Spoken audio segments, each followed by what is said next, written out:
Assalamualaikum warahmatullahi wabarakatuh. Saya Irena Marcelia Hairahma dengan NIM 811141972 akan membahas tentang korupsi dan kegagalan otonomi daerah. Otonomi daerah merupakan salah satu agenda utama reformasi yang bertujuan memangkas kesenjangan ekonomi politik antara pemerintah pusat dan daerah. Publik pun menaruh harapan besar bahwa desentralisasi yang dimanifestasikan ke dalam aturan otonomi daerah akan membawa perbaikan bagi daerah. Publik berharap otonomi daerah akan membawa mewujudkan pemerintahan daerah yang demokratis, adaptif pada lokalitas, namun tetap dalam kerangka integritas nasional. Namun dalam perkembangan selanjutnya, otonomi daerah justru berjalan di luar rel yang seharusnya. Harapan akan pemerintahan yang demokratis dan bersih justru ditelikung oleh kenyataan maraknya korupsi di level daerah. Sejumlah studi mutakhir memperlihatkan sentimen negatif atas capaian otonomi daerah yang berjalan selama kurun waktu 20 tahun belakangan ini. Survei yang dilakukan oleh Pusat Penelitian Politik LIPI tahun 2017 lalu misal menyebut bahwa praktik otonomi daerah gagal dalam mewujudkan tujuan awalnya.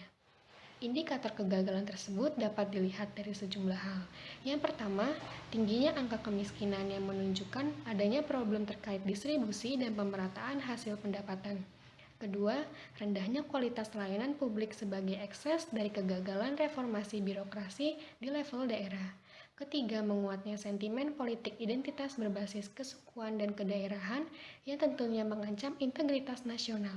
Dan yang terakhir, maraknya fenomena korupsi di level daerah yang umumnya melibatkan oknum pejabat daerah, anggota legislatif daerah, dan elit ekonomi lokal. Maraknya kasus OTT KPK yang menyasar pejabat daerah selama ini adalah bukti sahih bahwa terdapat korelasi positif antara otonomi daerah dan praktik korupsi. Terhitung sejak pemilihan kepala daerah dilakukan secara langsung, yakni pada tahun 2005 sampai saat ini tidak kurang dari 355 kepala daerah menjadi tersangka kasus korupsi. Di antara sekian banyak kasus tersebut, modus operandi korupsi yang paling banyak dilakukan pejabat daerah adalah menerima suap atas perizinan pengelolaan sumber daya alam, suap pemenangan tender proyek atau pengadaan barang, serta suap dalam penyusunan anggaran. Kewenangan penuh yang dimiliki kepala daerah memungkinkan terjadinya praktik penyalahgunaan wewenang atau abuse of power yang berujung pada perilaku koruptif. Agus Susanto dalam bukunya Menyingkap Tabir Otonomi Daerah di Indonesia memberikan 3 penjelasan mengapa otonomi daerah melahirkan ekses negatif berupa korupsi.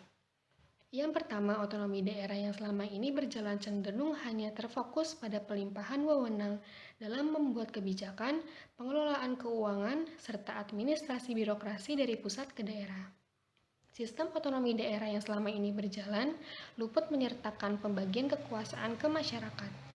Konsekuensinya peluang untuk mengakses sumber-sumber ekonomi dan politik daerah hanya terbuka bagi para elit lokal. Hal inilah yang kemudian menyuburkan praktek kong kali kong antara pengusaha nakal dan penguasa korup.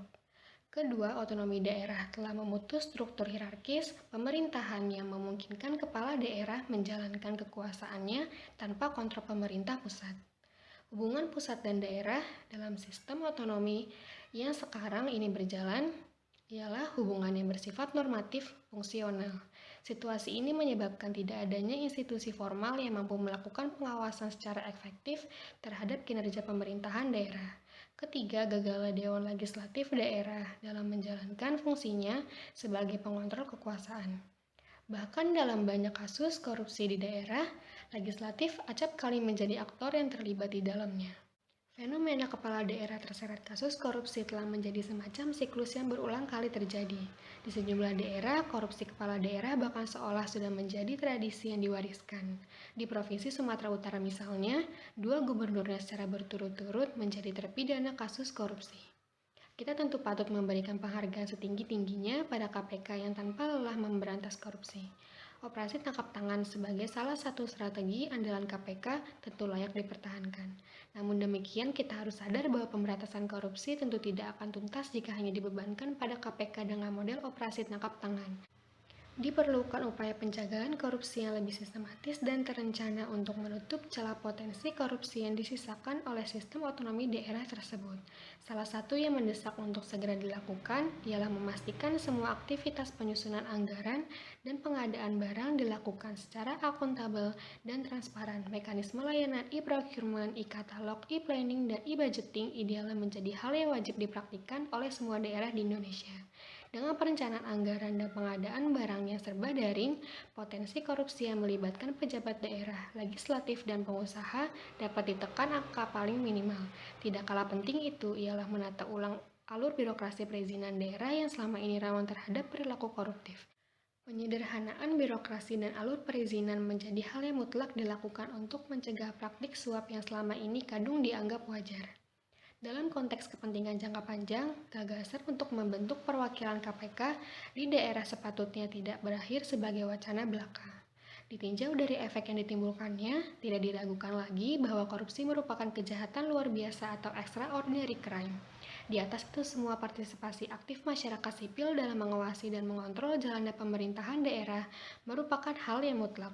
Tanpa adanya kekuatan check and balance yang berasal dari civil society, dapat dipastikan kepala daerah akan menjelma serupa raja-raja kecil yang congkak, arogan, dan juga korup. Terima kasih sudah mendengarkan. Sekian penjabaran dari saya, Irena Marcelia Hirahma. Sekali lagi terima kasih. Wassalamualaikum warahmatullahi wabarakatuh.